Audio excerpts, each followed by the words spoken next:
Hello दोस्तों, मेरा YouTube Rain Tech Mythology and Story channel में आपका स्वागत करता हूँ।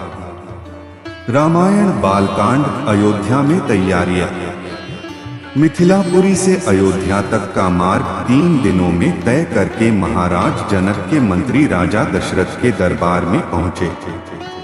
रत्नष्टित सिंहासन पर विराजमान महाराज दशरथ का सादर अभिवादन करने के पश्चात मिथिला के मंत्री ने कहा, हे राजन, मिथिला नरेश ने आपका कुशल समाचार पूछा है और महर्षि विश्वामित्र की आज्ञा से उन्होंने आपके पास यह संदेश भेजा है कि समस्त संसार को ज्ञात है कि मिथिला के राजा जनक की पुत्री सीता अत्यंत रूपवती, लावण्यमयी एवं समस्त सद्गुणों से संपन्न है। राजा जनक ने अपने यहाँ एक यज्ञ किया था। उसमें उन्होंने यह प्रतिज्ञा की थी कि जो कोई भी भगवान शंकर के विख्यात धनुष पिनाक पर प्रत्यंचा चढ़ा देगा, उसके साथ वे राजकुमारी सीता का विवाह कर देंगे। उस यज्ञ में महामुनि विश्वामित्र राम और लक्ष्मण दोनों राजकुमारों के साथ जनकपुरी पधारे। राम ने धनुष पर प्रत्यंचा ही नहीं चढ़ा दी, बल्कि उस धनुष के 2 टुकड़े भी कर दिए। इस प्रकार उन्होंने अपने अद्वितीय पराक्रम से सीता को प्राप्त कर लिया है। अथ राजा जनक ने आपसे सादर अनुरोध करते हुए यह संदेश भेजा है कि आप अपने समस्त परिजनों, बंधु बांधवों, मंत्रियों एवं पुरोहितों तथा गुरु वशिष्ठ के साथ शीघ्र बारात लेकर मिथिला पधारने की कृपा करें, ताकि राजकुमार श्री रामचंद्र के साथ सौभाग्यकांक्षिणी सीता का विवाह वैदिक रीति से संपन्न हो सके और मिथिलेश कन्या के ऋण से उऋण हो सके। इस शुभ संदेश को सुनकर महाराज दशरथ अत्यंत प्रसन्न हुए। राम लक्ष्मण की कुशलता एवं अद्भुत पराक्रम का समाचार सुनकर उनका हृदय विभोर हो गया।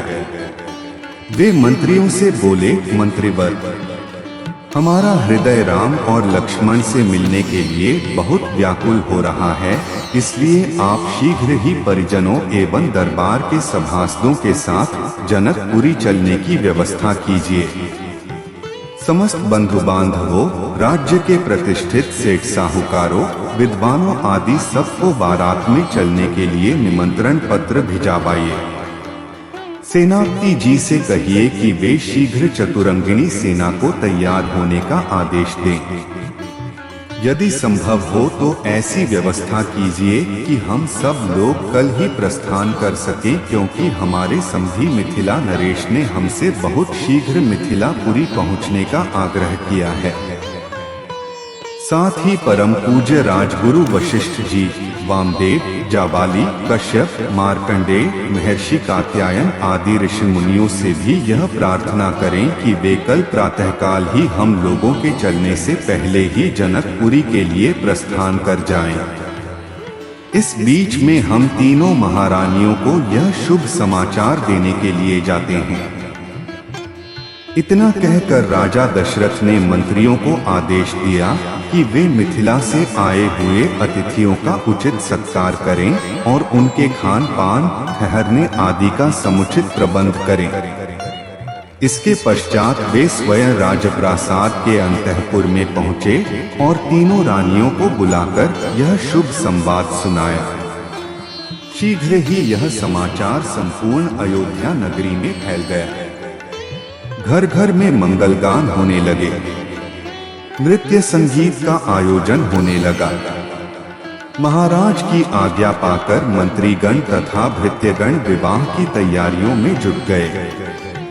जनवरी से जनवरी के मन में अद्भुत उत्साह था। ऐसा प्रतीत होता था जैसे प्रत्येक व्यक्ति के भीतर विद्युत का संचार हो गया है। सभी लोग अभूतपूर्व द्रुत गति से समस्त कार्यों को संपन्न कर रहे थे। अर्धरात्रि होते होते चलने की सारी तैयारियां पूर्ण हो गईं और दूसरे दिन दलबल के साथ राजा दशरथ रवाना हो गए। 4 दिनों तक चलने के पश्चात बारात मिथिलापुरी पहुंची।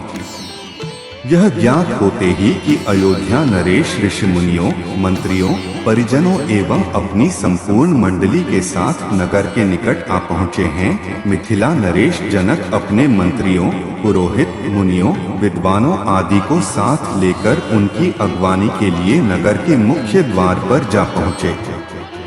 उन्होंने बड़े आदर के साथ राजा दशरथ की अभ्यर्थना करते हुए कहा, हे नृपश्रेष्ठ, आपके दर्शन करके मैं कृतज्ञ हुआ और आपके पदार्पण करने से जनकपुरी की भूमि धन्य हुई। आपने सीता को अपनी कुलवधू के रूप में स्वीकार करके मेरे वंश को सम्मानित किया है। यह मेरा अहोभाग्य है कि आज मिथिलापुरी में महर्षि वशिष्ठ, वामदेव, मार्कंडेय एवं कात्यायन जैसे परम तपस्वी महात्माओं के चरण पड़े हैं। मैं नहीं समझ पा रहा हूँ कि इस असाधारण सम्मान को पाकर किस प्रकार अपने भाग्य की सराहना करूँ।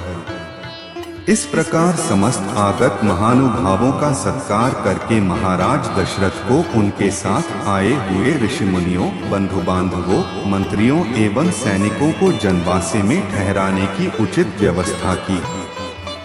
जनवासे में राजा दशरथ बहुत देर तक मुनि विश्वामित्र और अपने दोनों पुत्रों के साथ बैठे हुए उनके कृत्यों और पराक्रम का विवरण सुनते रहे। इस विवरण को सुनकर कभी वे आनंद से रोमांचित हो जाते, कभी आश्चर्य से दांतों तले उंगली दबाने लगते और कभी प्रशंसा से अपने राजकुमारों की पीठ थपथपाने लगते। बातचीत करने के पश्चात भोजनादि से निवृत्त होकर वे विश्राम करने चले गए। हेलो दोस्तों, वीडियो को देखकर अच्छा लगा है तो कृपया लाइक, शेयर और सब्सक्राइब जरूर कीजिएगा। धन्यवाद।